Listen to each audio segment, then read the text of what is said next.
Conversão muito, mas muito duvidosa de crianças e de moribundos. Esses dias os pastores tiveram reunião de planejamento. Também se falou dos esforços em favor do ensino das crianças.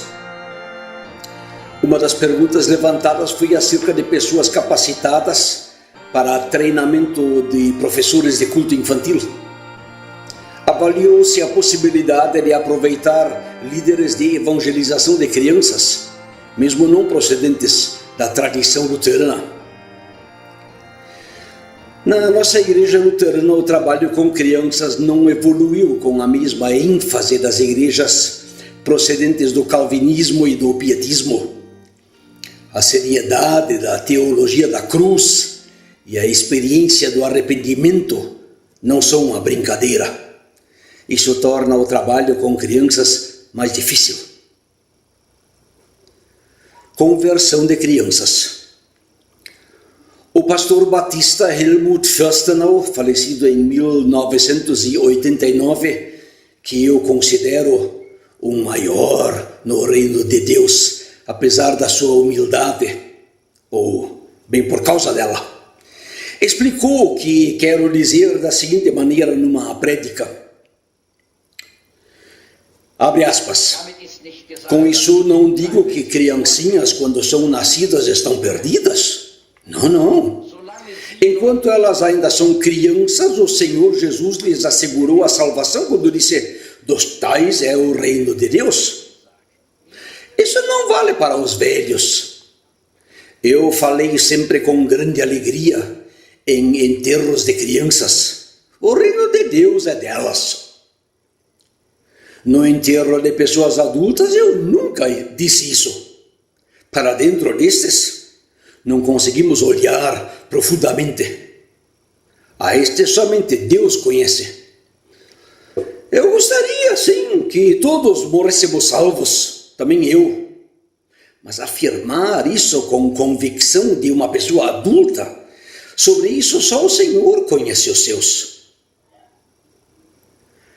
Ser nascido de novo significa que vem o dia quando a criança chega à consciência própria e também alcança a consciência de culpa.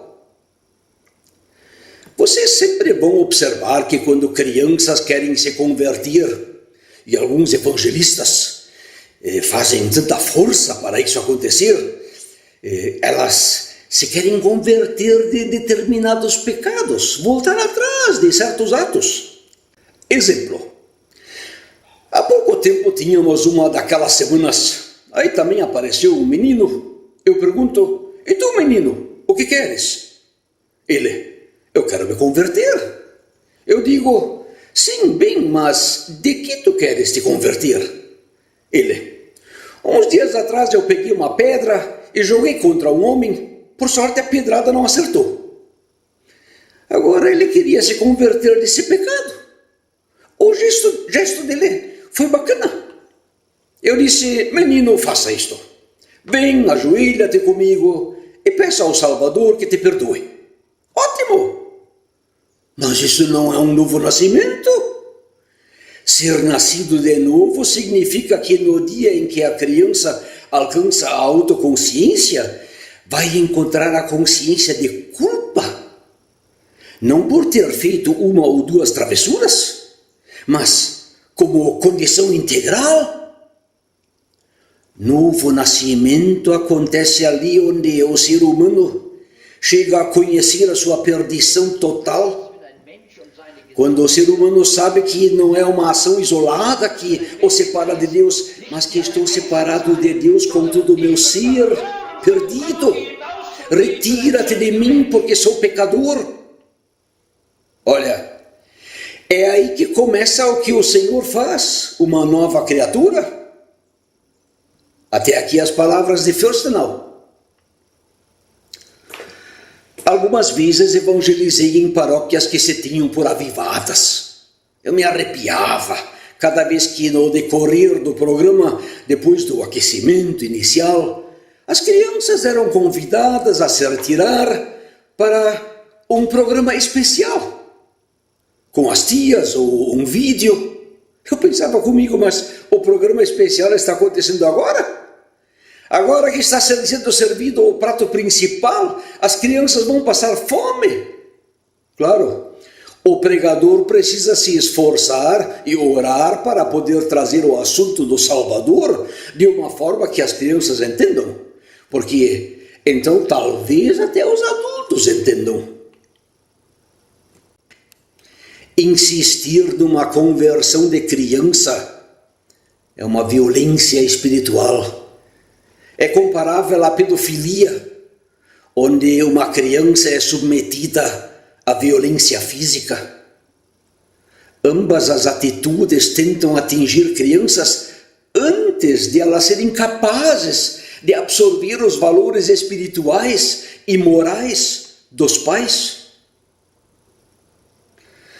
A tarefa de um professor ou professora de culto infantil, por sinal, culto infantil é uma designação melhor para a reunião das crianças do que escola dominical, que pressupõe uma indoutrinação ideológica biblicista e não uma reunião alegre de adoração. Então, a tarefa do professor de culto infantil deve ser basicamente cantar com as crianças, contar uma história bíblica e orar. Nada de violentá-las espiritualmente.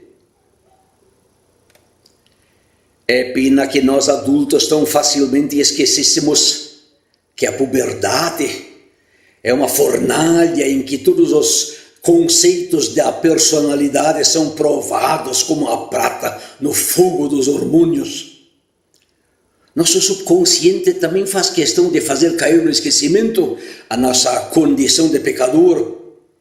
É uma experiência que ainda está por acontecer com cada criança. Com a tal conversão de moribundos, acontece a mesma coisa. Ela é uma violência praticada contra a pessoa que enfrenta a morte. A condição de cristão aí é baseada nas boas obras, porque também o testemunho é uma tal obra. Uma das minhas paroquianas, por exemplo, também professora de culto infantil, treinada para uma insistência conversionista, no enterro do marido, recusou o meu acompanhamento como pastor. É que outro colega pastor, a imagem e semelhança dela, tinha feito o marido fazer uma confissão de conversão no leito da morte. Talvez até o moribundo já estivesse com um pé na cova e em consciência duvidosa. Esse pastor, sim, era bom. Ele até lhe leu um salmo. Pareceu-me que o meu trabalho de pastor nada valia para ela. Eu apenas tinha visto o marido dela durante mais de 10 anos sentado em todos os cultos debaixo da pregação do Evangelho de Cristo. O pior é que o moribundo morre sem a certeza da salvação. Essa certeza lhe é apresentada como sendo o resultado da sua decisão por Jesus, enquanto o correto é: Jesus é que se decidiu pelo pecador. Este evangelho é pregado nos púlpitos das nossas igrejas luteranas. A essas alturas vi que existem diferenças entre os próprios pastores da ISDB. E que diferenças? Uma maneira sadia de abordar o tema da salvação com o moribundo aprendi com o pastor Alcides Yux. Ele apenas perguntava: o senhor, a senhora, consegue crer que Jesus também morreu pelos seus pecados? E se oferecia para orar com o doente. Com esta pergunta, o assunto estava colocado, mas não como uma decisão na mão do homem, mas provinda da mão do Salvador. Não estou negando que Jesus, o nosso Deus e Salvador, a quem nada é impossível, possa dar a certeza da salvação no último momento de vida, até ao ladrão na cruz. Mas nós não podemos olhar para dentro do coração da pessoa quando tal acontecimento de uma conversão no leito de morte, mais tarde é badalado, acontece até um péssimo testemunho. É uma declaração para os nossos filhos que o nosso interesse em vida pelo Evangelho pregado nos cultos e a disciplina de Deus nada valem.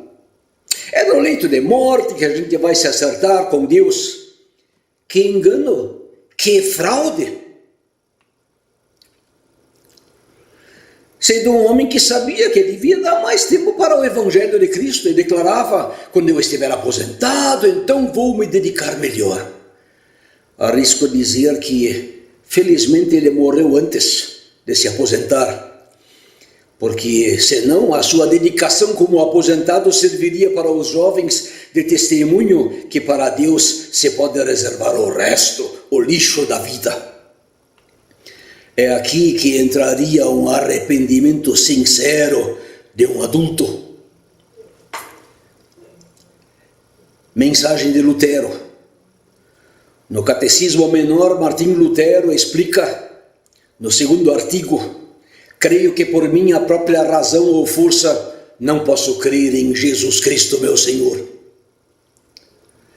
Resgatar este livrinho de doutrina da nossa igreja luterana nos ajuda a termos um óculo, uma peneira, um crivo contra heresias que nos desviam da cruz de Jesus, para não nos perdermos para uma religiosidade carnal, humana, como por exemplo aquela cultivada na igreja de Corinto.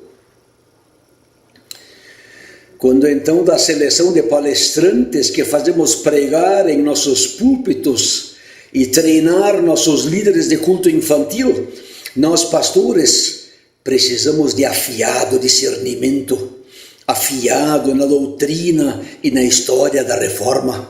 Senão, a pregação da salvação pelas obras, a pregação do sucesso, acaba entrando mais uma vez pela porta dos fundos.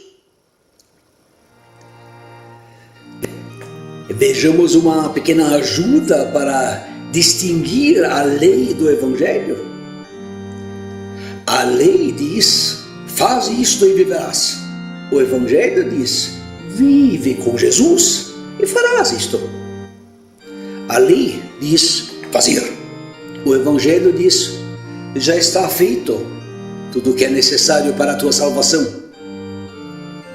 A lei diz: paga o que me deves. O Evangelho diz: tudo te perdoo. A lei diz: o salário do pecado é a morte. O Evangelho diz: o dom de Deus é a vida eterna. A lei diz: amarás o Senhor teu Deus. O Evangelho diz: nisto está o amor, não em que nós tivéssemos amado a Deus, mas em que Ele nos amou. A lei diz: se. O Evangelho diz: portanto. A lei põe o dia de descanso no fim da semana de trabalho. Primeiro o trabalho, depois o descanso. O Evangelho põe o dia de descanso no seu começo.